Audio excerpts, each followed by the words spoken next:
Hai semuanya, pada kesempatan ini kita akan membahas salah satu topik penting dalam keuangan perusahaan, yaitu pengelolaan kas, investasi jangka pendek, piutang, dan persediaan. Pada topik ini kita akan membahas bagaimana perusahaan dapat mengelola aktivitas operasionalnya sehari-hari untuk menjaga kinerja keuangannya tetap sehat. Mungkin sebelumnya kalian menyangka bahwa perusahaan idealnya memiliki kas dan setara kas dalam jumlah besar. Pendapat tersebut tidak sepenuhnya salah, namun ada hal lain yang harus kita perhatikan. Ada biaya yang harus kita hadapi ketika kita memegang kas, yaitu biaya perdagangan dan biaya kesempatan. Kedua biaya tersebut memiliki sifat berbeda. Semakin banyak kas yang dimiliki oleh perusahaan, maka semakin besar biaya karena hilangnya kesempatan yang harus ditanggung perusahaan. Hal ini disebabkan karena perusahaan kehilangan kesempatan untuk mendapatkan imbal hasil jika kas tersebut dialokasikan ke instrumen lain, misalnya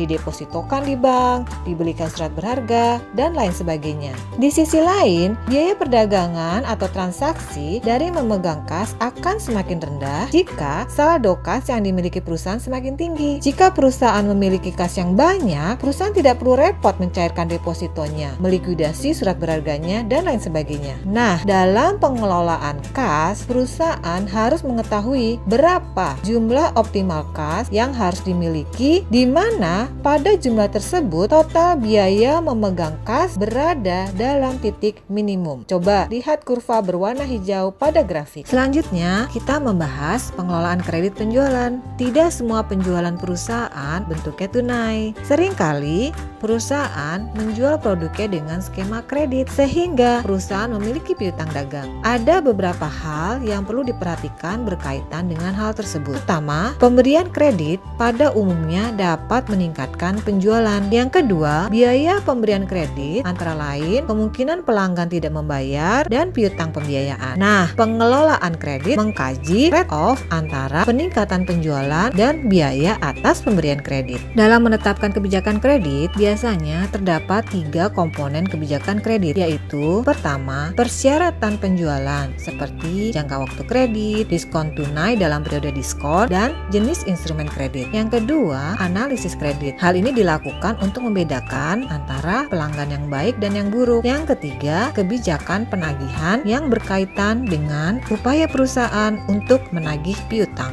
Biasanya, perusahaan memiliki kebijakan kredit seperti contoh berikut. 2/10 net 45, yang berarti jatuh tempo piutang adalah 45 hari dan perusahaan akan memberikan diskon sebesar 2% jika pembeli melunasi pembayaran dalam jangka waktu 10 hari. Contohnya, pembelian senilai 500 juta rupiah dengan persyaratan kredit 2/10 net 45, maka pembayaran senilai 500 juta rupiah dikali 1 minus 2% sama dengan 490 juta rupiah jika pembeli membayar dalam jangka waktu 10 hari, atau pembayaran penuh senilai 500 juta rupiah jika pembeli membayar dalam 45 hari. Kebijakan kredit penjualan yang diambil perusahaan memiliki beberapa dampak terhadap pendapatan maupun biaya. Dampaknya terhadap pendapatan adalah: pertama, penundaan dalam menerima uang tunai dari penjualan. Yang kedua, dapat meningkatkan harga jual. Yang ketiga, dapat meningkatkan total penjualan. Sedangkan dampaknya terhadap biaya adalah jumlah HPP tetap meskipun uang hasil penjualan belum diterima. Yang kedua, biaya hutang karena perusahaan harus membiayai piutang. Yang ketiga, kemungkinan gagal bayar dari pembeli. Kemudian yang keempat, diskon tunai merupakan biaya bagi perusahaan jika pembeli memutuskan untuk membayar lebih awal. Sebagai contoh, misalnya PT MKCF sedang mengevaluasi kebijakan kredit baru dari sebelumnya penjualan tunai ke penjualan kredit net 30. Dengan informasi yang tersedia, berapakah NPV dari peralihan kebijakan kredit penjualan tersebut, dan harus Haruskah PT MKCF melakukan peralihan kebijakan tersebut? Pertama, hitung incremental cash flow terlebih dahulu. Incremental cash flow sama dengan Rp100.000 dikurangi Rp40.000 dikali Rp1.050 dikurangi Rp1.000 atau sama dengan Rp3 juta.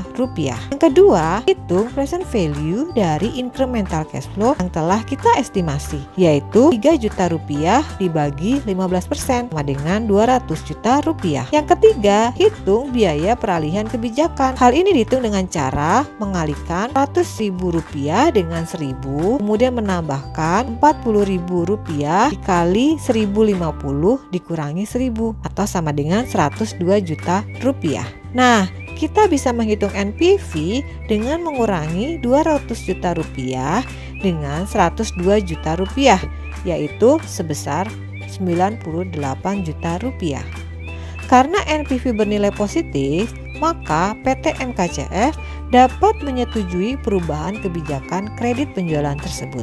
Selain kas dan piutang dagang, persediaan adalah salah satu komponen aset lancar yang harus dikelola dengan baik oleh perusahaan. Terdapat beberapa hal yang membuat persediaan memiliki posisi penting dalam perusahaan. Pertama, persediaan dapat menjadi persentase besar dari aset perusahaan. Yang kedua, mungkin ada biaya signifikan yang harus ditanggung oleh perusahaan jika perusahaan memiliki persediaan terlalu banyak. Selain itu, mungkin ada biaya signifikan yang harus ditanggung perusahaan jika perusahaan memiliki persediaan dalam jumlah terlalu sedikit. Oleh karena itu, pengelolaan persediaan mirip dengan pengelolaan kas yang sebelumnya telah kita bahas, yaitu perusahaan perlu mengetahui jumlah persediaan optimal yang harus dimiliki agar biaya yang berkaitan dengan persediaan berada pada tingkat minimal. Pada perusahaan manufacturer, persediaan yang dimiliki perusahaan dapat dibagi dalam 3 bentuk. Pertama, persediaan berupa bahan baku. Yang kedua, persediaan berupa barang dalam proses. Dan yang ketiga, persediaan berupa barang jadi. Ketiga bentuk persediaan tersebut merupakan satu proses di mana bahan baku diolah menjadi bahan dalam proses dan diolah lebih lanjut menjadi barang jadi. Dengan dua jenis biaya tersebut, maka ilustrasi total biaya persediaan dapat dilihat pada grafik berikut. Kalau diamati, grafik tersebut mirip grafik biaya memegang kas yang sudah dijelaskan sebelumnya. Kurva biru menunjukkan biaya penyimpanan di mana semakin banyak persediaan, semakin besar biaya penyimpanan yang harus ditanggung perusahaan. Kurva hijau menunjukkan biaya restocking yang nilainya semakin rendah ketika perusahaan memiliki persediaan yang semakin banyak. Biaya total persediaan minimal terjadi pada saat kurva orange berada pada titik minimal. Kondisi tersebut terjadi pada kondisi di mana biaya penyimpanan sama dengan biaya restocking.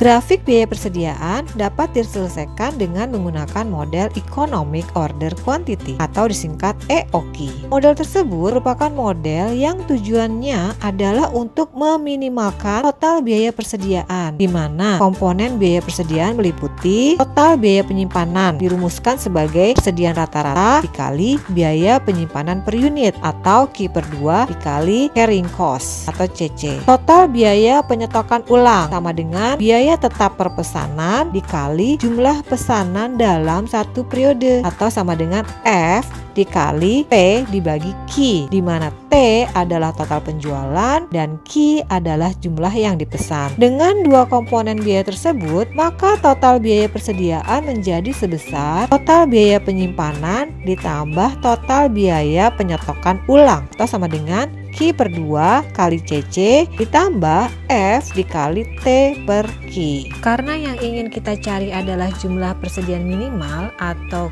Q asterisk, maka kita dapat mengubah formula total biaya ke dalam bentuk Q, yaitu jumlah persediaan minimum perusahaan adalah sebesar akar dari 2TF dibagi CC. Mari kita lihat contoh penggunaan model EOQ. Misalkan biaya penyimpanan adalah sebesar Rp1.500 per unit, biaya pesanan adalah sebesar Rp50.000 untuk setiap kali pesan, dan perusahaan menjual sebanyak 100.000 unit setahun. Dengan informasi tersebut, berapa Apakah jumlah pemesanan persediaan paling ekonomis? Dengan model EOKI, maka bisa diidentifikasi T adalah sama dengan 100.000 unit, F sama dengan Rp50.000 per pesanan, CC sama dengan Rp1.500 per unit. Dengan demikian, menurut EOKI, jumlah persediaan ekonomis adalah sebesar 2.582 unit. Demikianlah penjelasan mengenai topik pengelolaan kas, investasi jangka pendek, piutang, dan persediaan. Sampai jumpa.